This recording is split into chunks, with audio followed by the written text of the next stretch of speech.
Hello, my friends, and welcome. Welcome back to another session with the older man. Today, my friends, I want to examine one particular video and to highlight one particular content creator. Her name is Kate Ann Michelle, and it came across my feed this morning. And what I'm starting to see with great joy is a lot of female channels who are starting to cater towards men and men's understanding. Now, will it make a difference to women?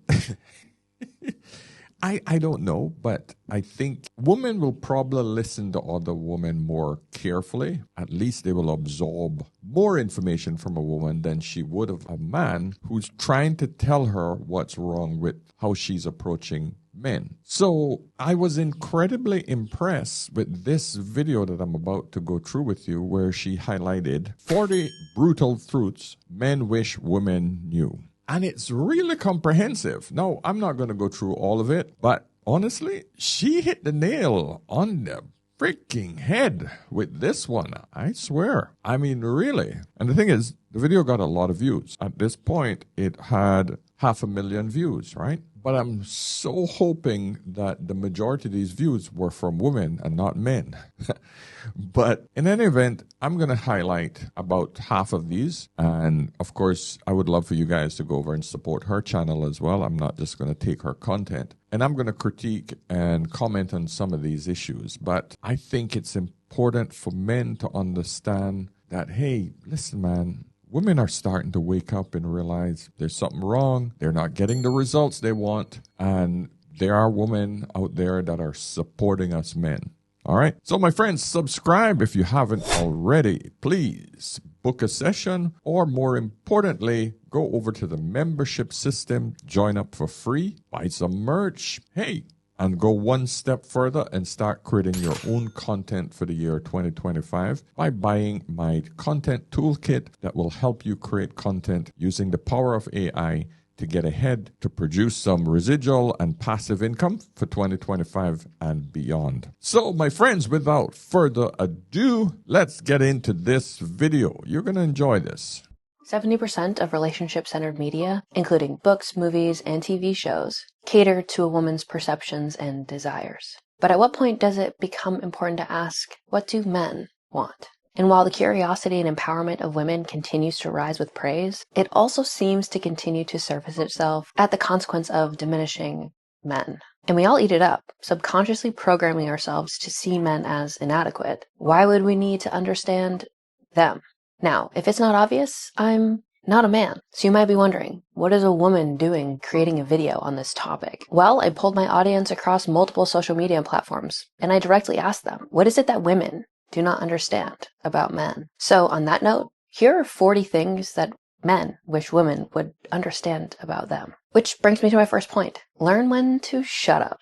Now, this might seem really harsh, but men value solutions over venting. Excessive talking without purpose feels overwhelming and somewhat counterproductive. Now, men are wired to be solution-focused. So when women come in without clear communication about what it is that they actually want, the logical side of a male's brain will take over and offer a solution to the problems that they're presenting. And as a consequence to this, women tend to get defensive, frustrated, feeling misunderstood, and ultimately tell men that they simply aren't listening, when in fact, they are. But they are wired to solve problems versus ruminating on them. Alternatively, when a man is making a point, women can become combative and amplify negative emotion and further conflict, which only continues to build up tension between the two. There are situations where it is more important to seek understanding than being right, and this means knowing when to respect their opinion. And no, this doesn't mean completely diminish your own. And this brings me to my next point.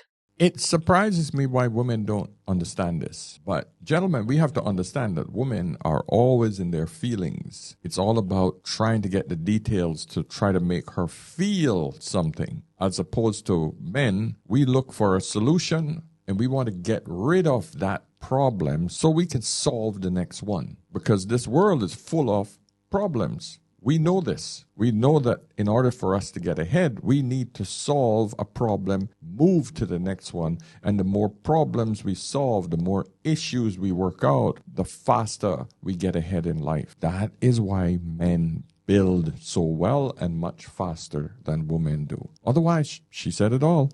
Never belittle or disrespect a man. Men value respect much more than adoration or love. And women tend to be much more passive-aggressive, and this is because they are also, on average, much more agreeable. So instead of addressing issues head-on, they tend to make side comments towards their partner. And when they do this, especially in front of other people, it's somehow supposed to just be okay. And when they take it too far, and they're called out on their bad behavior, they tend to respond with, "Oh, come on, it's just a joke." Meanwhile, if their partner were to make a similar comment that they found offensive in front of a group of people, "It's just a joke," probably wouldn't fly. And research indicates that respect is the most important factor when it comes to men in relationships. So disrespectful jokes or belittling remarks can impact the quality of the relationship and how long it actually lasts. And alongside this, well, they had some other important points to note, such as, you are not a princess, just a person. Men do appreciate a level of humility, where a sense of entitlement comes off as selfish and demanding.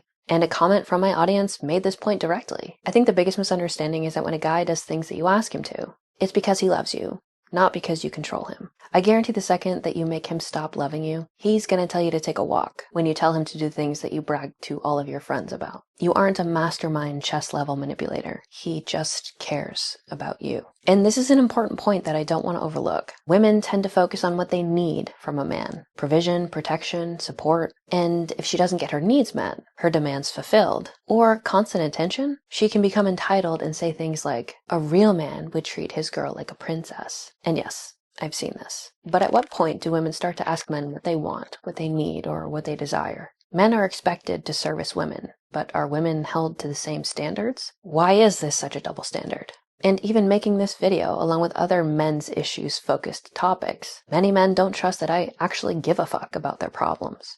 And I get it. Women seem to never ask or genuinely care about what men want, and seem to only focus on what they can get from them. And that is so true. So many men, even when I have female guests on, men really don't see women as contributing anything to them, period. Because most of the time, it's clearly noticeable that the woman doesn't have the man's interest in mind. It's all about, what can I get from the man? But on the other hand, men know this. And men also understand that if he does not show that he's actually contributing to the woman's well-being, he would be considered useless. And there's nothing or no bigger insult to a man than telling him that he's useless, not only to a woman, but to society itself. This is our biggest problem today. And like I said in my video from last night, most men today are feeling useless. So even though women are trying to take constantly from men,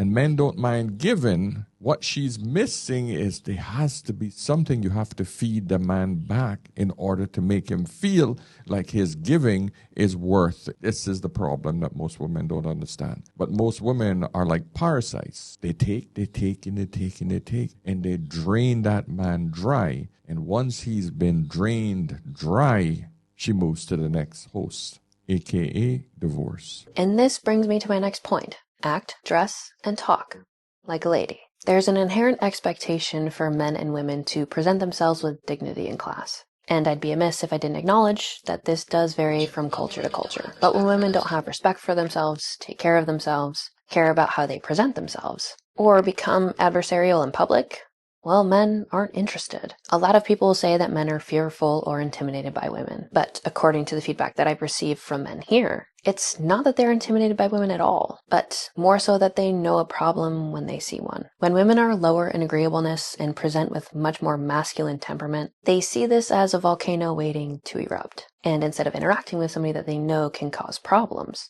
they avoid it altogether. Does that sound familiar in the context of our current society? Men are biologically wired to seek women who present with class and restraint. It's a subconscious preference that's tied to a man's desire to seek a partner who embodies respect. And this brings me to my next point. We're talking about modesty. And trust me, nowhere in the world that this is a major focus than in the Middle East. Because over here, women are expected to be modest in the way they dress. They should never, ever try to pull a man's eye. not with revealing clothes. Can't go into the mall with extra revealing clothes. There's no booty shorts over here. That's one of the reasons I loved to raise my kids over here, because over-sexualizing is not allowed. But then we have the dilemma where over 70% of the population here in Dubai are expats. A lot of the women have come from outside where the code for dressing is a lot different. And then she will more than likely meet a man from this region or from this area, and he wants her to cover up. I had a really good friend around 8 years ago who was a model. She got married to a local guy, and she used to wear bikinis. I used to do photo shoots for her, etc. She married a local guy, and from the time they were married, he demanded that she covers herself in a full abaya. Not the headscarf, just the full, just the full black dress. That's the way she should be dressed at all times. And one day, she just so happened in the comfort of her own home, she answered the door to the delivery Uber guy with a tank top on. And he flipped out. And it was a matter of almost divorcing her because she revealed herself in a tank top where she just showed her shoulders. Everything else was covered up. Everything else was fine, but she showed her shoulders, and he lost it because she dared show herself to another man. And so she called me all upset about this and, how bad it. She don't know how she can handle it and how she can stay in this situation, blah, blah, blah. Eventually, they separated, and then they came back together. I don't know if they're still together. I prefer to remove myself from these situations when there is a man involved, where the degree of contention is so high that my involvement in their marriage as someone who's not a professional, just a friend, that could get really, really contentious. So I had to take a step out from that relationship. So I really don't know what happened to their relationship from there on.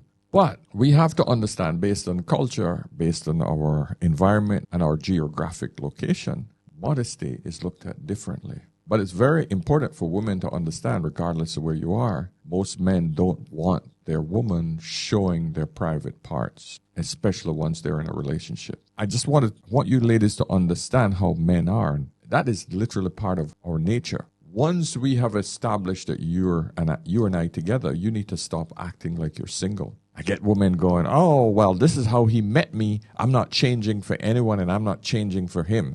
Then you deserve to stay alone because you're acting like you're still alone. You still want to attract the male gaze and the male attention. Then if that's what you want, you still want attention from other men while you have someone, then stay on your own. Listen, if you want to be on your own, you act single, then stay on your own. But you can't condemn the man for his requirements. And I'm just going to use a direct quote here. We are not your gal friends. I have a 20-minute limit for being an emotional tampon. After that, speak to your friends or let us solve the problem. End quote. And I feel the point was made pretty clear by this comment. But another perspective I would like to add is the amount of care and understanding that women give men towards their emotions, and the fact that it's alarmingly absent. Women tend to have larger friend groups that they will lean on for support, whereas men, if they want other men, well, they tend to have to seek that out. They also take on the responsibility of a woman's emotions, which means even if they have feelings, one of you, for the sake of both of you, has to remain centered. And while men are wired for solutions, that doesn't mean that they're emotional stones. What it does mean is that they're not necessarily allotted the same time, space, or respect to express or even validate or acknowledge their emotions. And oftentimes, if they have the courage to try, they are emasculated or these things are thrown in their face, which... This is such a serious issue in today's modern society because one of the big issues women push on men these days is, I want a man who's emotionally available. We need to define what that is because most women just throw out this word as if, I want to put a man in that position where he just don't even know how to conduct himself emotionally. You do not want an emotional man. I can tell you that. So what is emotionally available? To sit and listen to you bitch and moan about your day, but you don't want a solution? Men don't do that. You do that shit with your gay friends or your friends. You do not try to get your man to do that with you because men are solution-based. Simple. I said this earlier. We just want to find a solution, solve it, move on to the next problem. But the problem is women want their men to act like women just so that they can soothe their BS. Do that shit with your other female friends. Gentlemen, you know the rules. You never show your woman any vulnerability when it comes to emotional issues. Yes, close friend dies, mother dies, you can express yourself. Yes, shed a few tears. But after a very short while, you suck that shit up and you don't show her anymore. And what I mean by that is, if it's still bothering you days or weeks after that, get help.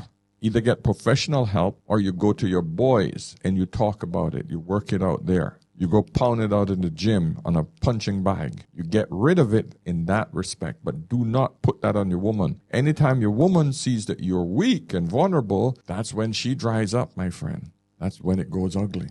Women don't want to see the man that should be her rock crumble. A little piece chips off. Yeah, that little off the boulder, little piece chip off, that's it. But crumble, just, no. Your woman don't want to see that.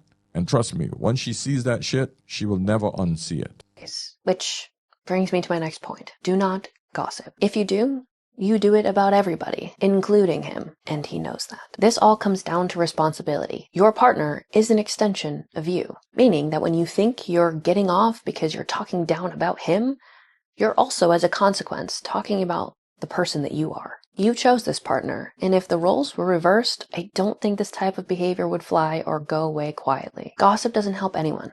Ever. The problems that you have need to be discussed with the person that you have them with, not in public places or around people who only get to hear one side of the story. And this brings me to my next point, and I'm going to just leave the quote here. When you're fat, you're not a 10. You are a 2. Only on a good day, if you are lucky. And again, I think I'm just going to leave that comment there. And as this continues, this may feel more hurtful, but nevertheless, this is my platform to give them a voice, not about my opinions. So, on to the next one. Women who have had more than one sex partner for every 5 years of age are a red flag. Women have always set the standard for sexual experiences, meaning that men will do what they need to do in order to get it. And what they need to do is reflective of the standards that women set for men. And no, this doesn't mean that men don't have standards, but oftentimes it is the female who controls the pace at which this happens. Not universally true, but directionally correct. And as Andrew Tate would say, a woman's job is to protect her innocence. And I do believe a lot of men would likely agree with that statement. And this brings me to my next point. Learn at least a little bit about the things that he likes. And this is so that at a bare minimum, you can engage in conversation around those things. And in their words, not sound like a complete moron, or engage in those activities without looking like a complete idiot, end quote. The point of this all is that men actually tend to bond through teaching or experiencing or going through activities. Creating things, building things, solving problems, etc. Side note, gentlemen, don't think that just because you're teaching her and you're bonding with her, that she's bonding with you. This is the biggest issue. A lot of men think that because she's learning from you, she's looking at you as the pillar, as the teacher, as the mentor, that you are now, in her eyes, amazing. And she should love you. She should see you as her savior. No. That's a different type of attraction for women. Some women, and when I'm talking about some, most academic type women will fall for that. That's why a lot of women in colleges will fall in love with their professor. They will feel attracted to him because there's something about his knowledge that draws them in. But she's an academic. That's what turns her on. But on a whole, most women are more attractive to the body, the money. Rarely does the mind really attracts her unless she's also involved with that. Just let me know if you guys think differently. It's simply the act of doing or engaging in something. So it's important for longevity and the depth of the connection that you can have to actually have some type of interest in what he's interested in. As I can almost guarantee that he probably doesn't love sitting down and watching your reality TV shows, but he'll do it with you. Because he cares. And next on the list, and I think this one's actually pretty important, men do not see or understand hints. And they don't misunderstand you on purpose. They often don't understand your behavior, period. Especially when it fluctuates and jumps from emotion to emotion. If you want something, ask for it. It's not the case, oftentimes, that they actually want to piss you off or frustrate you. It's that they actually don't know what you want them to do. And when it comes to men and women in relationships or dating, they'd like you to understand that you getting a guy is much easier than them getting a woman. And to back this point, I will say social media and dating apps absolutely support this with the data that we have. Men will get one match per 40 swipes on average, where women will get one match for every 2 swipes on average. And speaking of social media and attraction, I want to just stop quickly and just say this whole idea that women tend to think that men should just figure it out is a universal thing with them. And it's simply because women are more emotional based. She actually lives a lot in her head. She lives a fantasy. There's a movie that's constantly playing in her brain.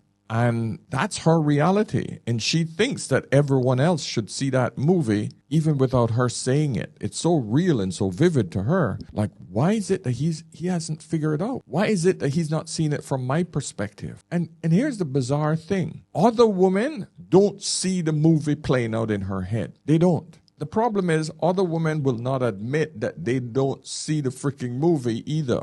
Other women don't see her movie. They have their own movie playing out in their head. But your woman will respond with, oh, but he knows me. He sleeps with me all day. He knows me. He should know me. He's in the house with me 24/7. He knows me. He knows what I should be thinking. No, I don't. No, I don't.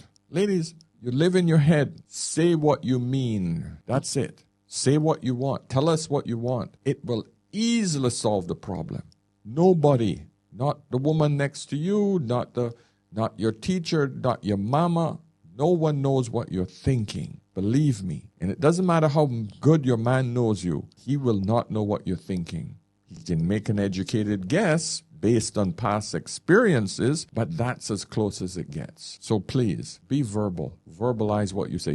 You say, oh, men don't communicate. Women don't communicate exactly what they want. They want the man to figure it out. That's not communication. That's you living a fantasy in your head. You want to solve a lot of your relationship problems? Just say what you want. Not innuendos, not little hints. Say exactly what you want. The man knows, he will work on it. What do you want for your birthday? Oh, nothing.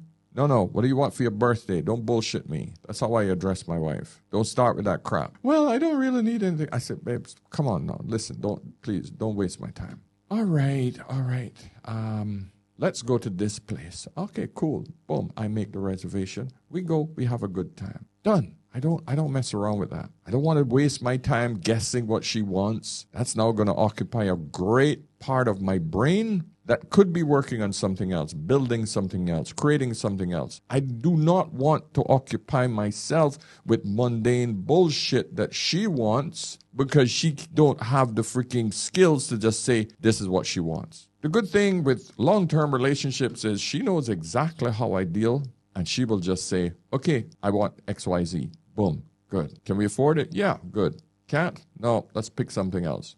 That's one of the beautiful things about long-term relationships. Once you have somebody in your life long-term, she knows what we can afford, what we can't. She knows what to expect, and it's all easy. Yeah. well, if you focus on your sexuality, you will be judged for your sexuality. There are 3 really important points when it comes to any relationship that actually has depth. And I'm going to break them down here just for simplicity's sake. 1 is the pool of chemistry, which you can have with thousands of people, but that doesn't really make a relationship last. It's what pulls you together, but it isn't really what keeps you there. Connection is a little bit deeper. Things that you enjoy doing, things that you're interested in. It's what creates the next layer of depth in a relationship. But number 3, and the most important piece, is compatibility. And this comes down to values. Where do you want to go? How do you see your life together? What are the things that you find important? And a relationship with chemistry and connection, but without compatibility, it won't last. And sexuality or attraction is only one piece of a relationship. And speaking of attraction, this brings me to my next point. If you give attention to a guy, he will see it as a start. Garnering attention is not the same for men as it is for women. Women tend to get significantly more of it than men do. And as a consequence to that, when a man does receive attention from a woman, he sees this as if you are interested. So advice to women would be, don't lead men on and just be direct. That doesn't mean be rude. And this brings me to my next point, which I really appreciate somebody actually leaving. We don't always understand what we're feeling. Men aren't taught to really process their emotions. And this is something within the domain of what I study in the couples and people that I work with. Men typically present with three things. They're happy, they're horny, or they're angry. But anger is a secondary emotion. It's what they're comfortable with showing. And so just because a man is presenting as angry doesn't mean he's actually angry. And I think giving some grace and seeking understanding is really, really important when it comes to actually cultivating something real with somebody instead of pushing them off like they're an angry man who's reactive and controlling and narcissistic. But I digress. This is a problem I have living in a house full of women. My wife and two daughters. When I say something, in my mind, I swear I'm not angry. I'm just being forceful. Why are you so angry, Daddy? Why are you so angry all the time? I'm not, Pumpkin, I'm not angry. Why do you think I'm angry? Just the way you said that. I wasn't angry. I'm not angry. How you sound angry? And so I'm now left evaluating where in the world or what sentence or what part of the conversation or issue or anywhere during the day that I was angry. Because I know when I'm angry. I remember that emotion quite well. So I'm always left going, okay, what do I have to do? Do I have to now soften my voice whenever I talk to any of them? And the answer is, hell no. I got to be a man. I'm not going to step outside who I am as a man just to please them as women, because they're going to experience men in the real world and they have to deal with it. Of course, my wife don't see me as angry because she's been with me 20 years. She knows my tone. She understands. She's seen me when I'm angry. She's seen me when I've been angry, and she knows the difference between the two. But my teenage daughters, they don't get enough exposure to men. Boys, yes. In school, 90% of the teachers are women. So they don't get a lot of exposure to men. So when she heard Daddy speak, it sounds really deep for her or for them, well, both of them. But my point is, ladies, you got to understand that most men don't get angry. It's just that they have a different tone, a different delivery. That's it. But you should admire that and also fear that a bit, because too many women in the Western world do not respect a man's power. And this is where it can go wrong. Let her finish. I think she had something else to say about this, and then you'll understand what I'm talking about, ladies. This brings me to my next point. There's no hidden meaning in our actions or words. Unless the guy does have some type of cluster B personality disorder, men tend to mean what they say and say what they mean, and they will tell you about themselves. Oftentimes what I find is that women don't really like it. For example, if a man says he doesn't want a relationship with you, but he's happy to keep it on the surface, women really struggle to actually accept that to be true, and instead will tell themselves that if they can be good enough, and if they're patient, eventually, if they keep giving him what he wants, he will change his mind. And when he doesn't, he's the asshole. What's really important to understand is that he means what he says. If he's not ready or not interested or not in a place where taking the relationship there with you is something that he wants, he will tell you. Oh, she's hitting the nail hard, man. This is so, I don't know where she's getting this information from, but she got it. She got it. Either she's done some really good research or she's really listening to men who have given her feedback on her channel, because this is good. Just a compliment, man. Again, pending that he's not a narcissist or anybody else that just has really manipulative behaviors. And this brings me to my next point. The things that men and women are attracted to in one another are simply not the same. And to dive deeper on that, well, I'll get to my next point. We don't care about their careers, education, status, or money. And I'll read this as a direct quote. We don't get turned on by how confident they are. Our reaction shifts from not caring to actually being put off. It often comes off as cocky and bombastic. We don't want them to have experience and know what they're doing or expect them to perform. Well, that should be easy to figure out without me being explicit. We're not turned on by how independent they are, no matter how many songs Neo makes. And the problem with this is that it warps the way that they go about dating, since they think that these are legitimately high-quality attributes that they have to offer, and thus overestimate their own value and pursue the wrong type of man. Many guys express how this makes them feel like women simply do not care, only making distrust and discouragement from dating worse. And this brings me to my next point. Men are not intimidated by women. When it comes to them interacting with other men, if a man oversteps a boundary, violence is very likely, but a decent man would never do that to a woman. If you are argumentative or overstep boundaries, we simply won't deal with you. as the fight part of fight or flight is off the table. And this brings me to our next point. And that's what I'm talking about, what you should note when it comes to anger. This is why men do not get into angry situations, because it will usually lead to a fight. And he knows that he cannot physically fight a woman and get away with it. That's why we control our anger. That's why women think that they can abuse a man verbally, physically, and then he should be the meow because he can't retaliate. This creates a false sense of security with women. Listen to what I just said. Women, you get a false sense of security about how dangerous a man can be when he loses it. You don't understand it. You don't understand violence amongst men, because men can be incredibly destructive. You don't understand the amount of strength a man has. Just because these women are much larger than most men these days, they now think that they can fight a man. And this brings me to our next point. Listening is a two-way street. Many women listen to pop psychology or podcasts and suddenly become relationship experts, using psych language like validate, wounds, trauma, or labels like narcissist or codependent to take the spotlight off of themselves and create rules for thee, but not for me. Women tend to insist on validation, but never validate. They accuse men of not listening while simultaneously interrupting every chance they get. They may go down a path of self-diagnosis with things like ADHD to explain why they can't pay attention or listen to what their partner actually has to say, instead of taking accountability for how their actions might impact how their partner actually feels. And some women can use their children as leverage and then act appalled when they're called out on this really toxic behavior. And this brings me to my next point. When things get toxic, well, men don't want to reject women, oftentimes. Men would rather make themselves unattractive to a woman so that a woman would break up with them, rather than having to break up with her. And as anecdotal experience with some of the men that I've worked with, I can say that this pattern holds true. They will tend to wait until there's a justifiable reason to leave the relationship, or act in such a way that pushes the female away to her own breaking point, in which she breaks off. And this brings me to my next point. Yes. A lot of women don't understand that.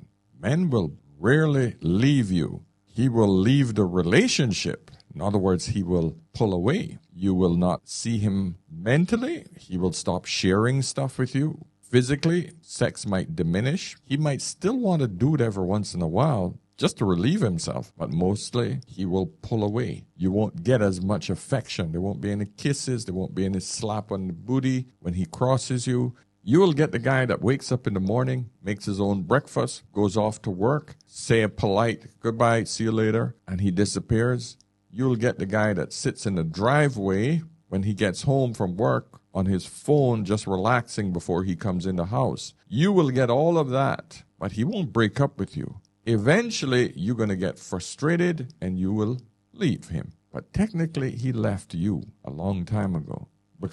And if you're married to him, more than likely, he will endure this because he knows that on the way out on a divorce, he's going to get raped. So men would just put off that pain until the very last minute that you execute it. And of course, a lot of you women love to boast about the fact that I left him, because your ego can't deal with the fact that, my husband actually left me a long time before I actually filed for divorce. I left him. Oh, you all love to say that. You all love it. Sure, most of the time, the majority of the time, you have stepped out or you decided that you want to abandon your marriage instead of working on it because it's all about you. But occasionally, the men would have departed. Most men want to work on their relationship because most men know. That, listen, man, giving up half of his shit that he's worked his ass off for most of his life and then stepping out into a single life half as broke as he was when he was involved with you is not a comfortable place to be. Stop using exceptions to the rule as points in an argument. Quote, stop with your anecdotes. I might say in general that women are shorter than men. And I hear, I know a girl who's 6 feet tall. It's a very annoying way to argue when you know damn well we are right. And I can say I've seen this play out on both sides. But I digress. I can agree that this style of arguing is unnecessary and annoying. And this brings me to my next point, which it's immature. And a woman feels that she needs to win an argument under any condition regardless of whether it's ingenuous, whether it's using this sort of BS excuse, because all it does is it derails the one making the argument from actually pursuing or continuing the point, because it's just an interruption. It's a frustrating thing when I'm talking to someone and I'm giving them a point. You'll see it in a lot of podcasts, and you'll see it in the comment section as well. It's the most frustrating thing for two adults to actually have to agree that I'm talking in general terms. Brings me to my next point, which is insightful coming from a man. What women want and what women say they want are not the same. Today's world is so heavily influenced by faulty modern philosophies, like feminism, that men no longer get to select women who respect, honor, appreciate, or have confidence in men. Instead, we have to choose from the degree of confrontational women that we can accept. Feminist ideas are embedded in even the least feminist type women. They are simply ubiquitous at this point. Meanwhile, people don't even recognize the inherent contradictions, which I do want to highlight here. Women want a good man. They will tell you that he should be emotionally available, while not realizing intrinsically this will actually make him less attractive. Confidence is learned through experience, yet she wants him to be confident as a precondition. She doesn't owe him her confidence, nor respect, nor appreciation, but he should be totally committed to her. Nice guys are ick, but he can't be masculine. She wants the man that all women want, but he has to be faithful to her, even though she still wants women to have sexual freedom, meaning that she can sleep around as much as she'd like, until she decides that the one that she's chosen must now only be with her. But if women are allowed to sleep around, who are they sleeping with? They clearly are choosing not to choose about 70% of men. So this 30% of men or so are supposed to satisfy the sexual freedom of women? But somehow all these women are supposed to be married and committed to by this small pool of 30% of men. So he should, in return, ignore all of his other options for this one woman, even though the odds say that she will leave him when a perceived better option becomes available. And not only that, he must continue to provide for her, even in the aftermath of a divorce. And I'm going to leave this at the comment. While I do have an alternative perspective, I want to honor the experience that men are having, not throw my own biases into here. And that brings me to my next point. Oh, man. This was an amazing compilation of what women fail to see in relationships. And this is why we have such a horrible, horrible dating market right now. This is why we have so many divorces. This is why men and women are having such a hard time just slipping into space. It's always just this, butting heads.